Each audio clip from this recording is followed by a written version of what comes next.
Uber isn't just a company anymore, is it? It's a verb. It's this global giant, a master of getting things from A to B. But what if I told you that the Uber we think we know, the whole massive operation, is built on something incredibly fragile? That's what we're going to tear down today. I mean, think about the scale we're talking about here. It's just mind-boggling. And yet, this entire empire is teetering on a single fundamental weakness, a weakness that could bring the whole thing crashing down. So the question is, how is that even possible? Well, to figure that out, we've got to go back, way back to the beginning.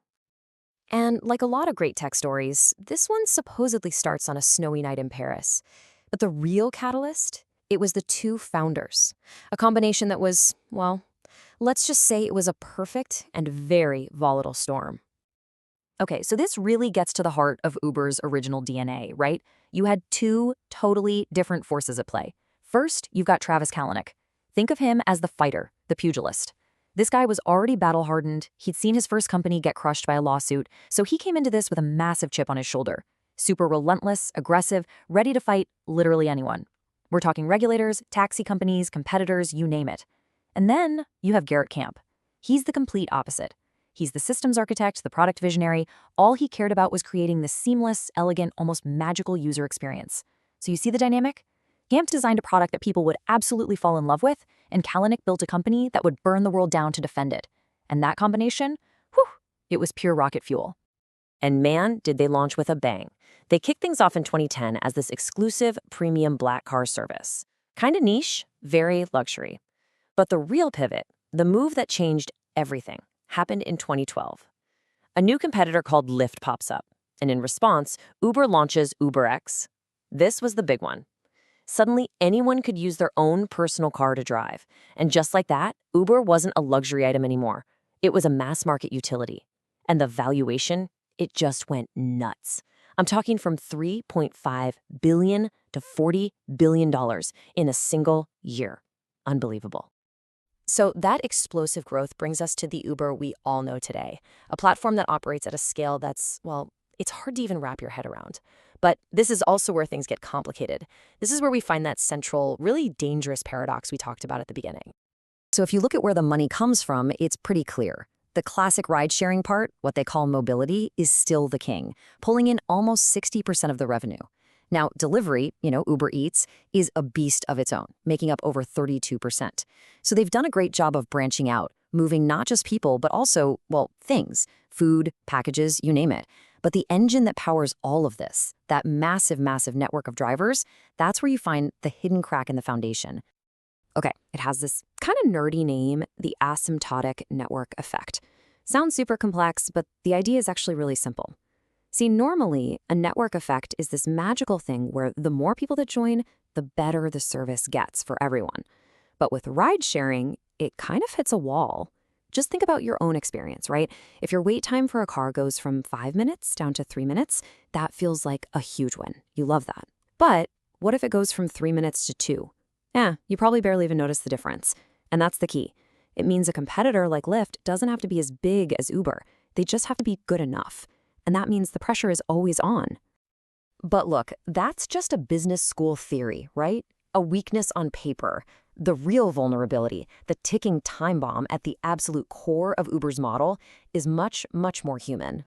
Get ready for this number, 96%. Let that sink in for a second. 96%. That is the estimated annual churn rate for Uber drivers. That means that for every 100 drivers who sign up today, only 4 of them will still be driving a year from now. That's insane. It forces Uber into this never-ending, super expensive hamster wheel of constantly recruiting new people just to stay afloat. And here's the kicker. This isn't an accident. It's a direct result of how their business is designed. It actually creates this vicious cycle. You could call it the driver churn flywheel. And it goes like this. Step 1, the whole independent contractor model. For a lot of drivers, it means the pay is low and totally unpredictable. So what happens next? Step 2, they leave. That's our massive churn, which leads to step 3, service quality tanks.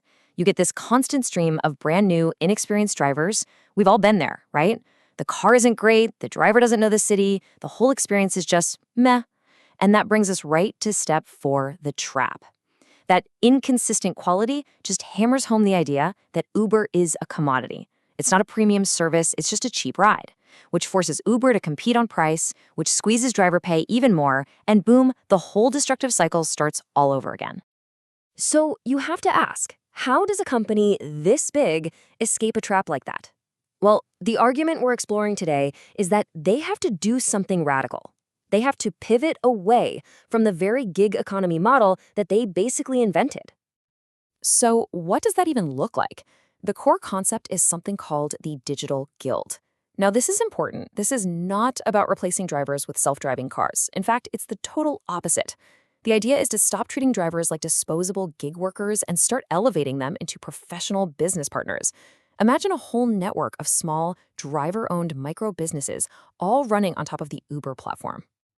And look, this isn't just some fuzzy, big-picture idea. It's a real product strategy, and it's built on three main pillars. First up, pro certification. Just think of it like an Uber university right inside the app.